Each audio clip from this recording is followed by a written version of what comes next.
Year 5. Hope you are well. We are at chapter 4 today.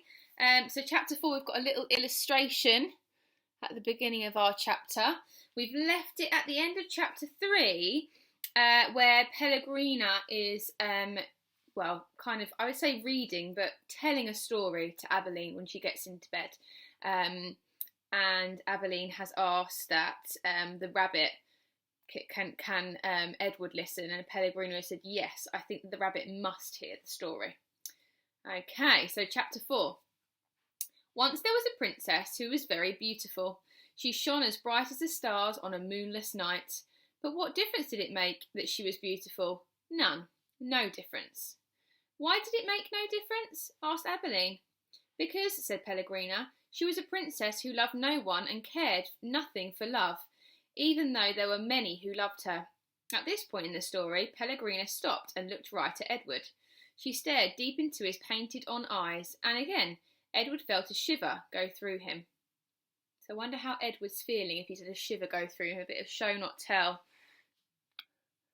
That is the picture of Pellegrina telling Abilene a story. Edward's in the bed just there, and that's just a re-say of what she said.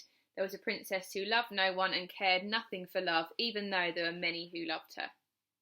And so, said Pellegrina, still staring at Edward. What happened to the princess? Said Abilene. And so, said Pellegrina, turning back to Abilene, the king, her father, said that the princess must marry, and soon after this a prince came from a neighbouring kingdom, and he saw the princess, and immediately he loved her. He gave her a ring of pure gold. He placed it on her finger. He said these words to her, I love you. But do you know what the princess did? Abilene shook her head. She swallowed the ring. She took it from her finger and she swallowed it. She said, that is what I think of love. And she ran from the prince. She left the castle and went deep into the woods. And so what? Said Abilene. Then what happened? And so the princess became lost in the woods. She wandered for many days. Finally, she came to a little hut, and she knocked on the door. She said, Let me in. I am cold. There was no answer. She knocked again. She said, Let me in. I am hungry. A terrible voice answered her. The voice said, Enter if you must.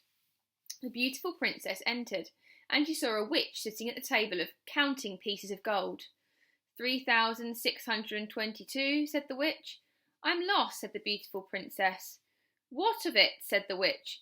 3,623. I am hungry, said the princess. Not my concern, said the witch. 3,624. But I'm a beautiful princess, said the princess. 3,625, replied the witch. My father, said the princess, is a powerful king. You must help me or there'll be consequences. Consequences? Said the witch. She looked up from her gold. She stared at the princess. You dare to talk to me of consequences? Well, very well then. We will speak of consequences. Tell me the name of the one you love. Love? Said the princess. She stamped her foot. Why must everyone always speak of love? Whom do you love? Said the witch. You must tell me the name. I love no one, said the princess proudly. You disappoint me, said the witch. She raised her hand and said one word. Farthiggery. And the beautiful princess was changed into a warthog. What have you done to me? Squealed the princess. Talk to me of consequences now, will you? Said the witch, and she went back to counting her pieces of gold. 3,626, said the witch as the warthog princess ran from the hut and out again into the forest. The king's men were in the forest too. And what were they looking for? A beautiful princess. And so when they came upon an ugly warthog, they shot it immediately. Pow! No, said Abilene. Yes, said Pellegrina. The men took the warthog back to the castle, and Cook slit open its belly, and inside it she found the ring of pure gold. There were many hungry people in the castle that night, and all of them were waiting to be fed. So the cook put the ring on her finger and finished butchering the warthog, and the ring that the beautiful princess had swallowed shone on the cook's hand as she did her work. The end. The end? Said Abilene indignantly. Yes, said Pellegrina, the end. But it can't be. Why can't it be? Because it came too quickly. Because no one is living happily ever after. That's why. Ah, and so, Pellegrina nodded. She was quiet for a moment. But answer me this. How can a story end happily if there is no love? But, well, it is late, and you must go to sleep. Pellegrina took Edward from Abilene. She put him in his bed and pulled the sheet up to his whiskers.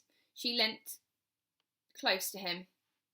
She leaned close to him. She whispered, "You disappoint me." After the old lady left, Edward lay in a small bed and stared up at the ceiling. The story, he thought, had been pointless, but then most stories were. He thought of the princess and how she had become a warthog. How gruesome! How grotesque! What a terrible fate! "Edward," said Abilene, "I love you. I don't care how old I get, I will always love you." Yes, yes, thought Edward. He continued to stare up at the ceiling. He was agitated for some reason that he could not name. He wished that Pellegrina had put him on his side so that he might look at the stars. And then he remembered Pellegrina's description of the beautiful princess. She shone as bright as the stars on a moonless night. For some reason, Edward found comfort in these words, and he repeated them to himself. As bright as the stars on a moonless night, as bright as the stars on a moonless night, over and over until, at last, the first light of dawn appeared. And that is the end of chapter 4. So, an interesting story.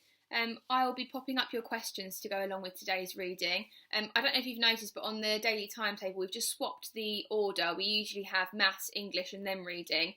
I've put maths, reading, and then English, because obviously the English at the moment is leading straight in from our chapter reading, so it makes more sense for you, obviously, to do this first before you then get onto your English. So I'll do a few questions, just check you've fully understood what's going on in that chapter, and the best thing to do is to then go on to the English afterwards, after you've kind of had a good listen and you understand the order and the things that have taken place in that chapter, I guess.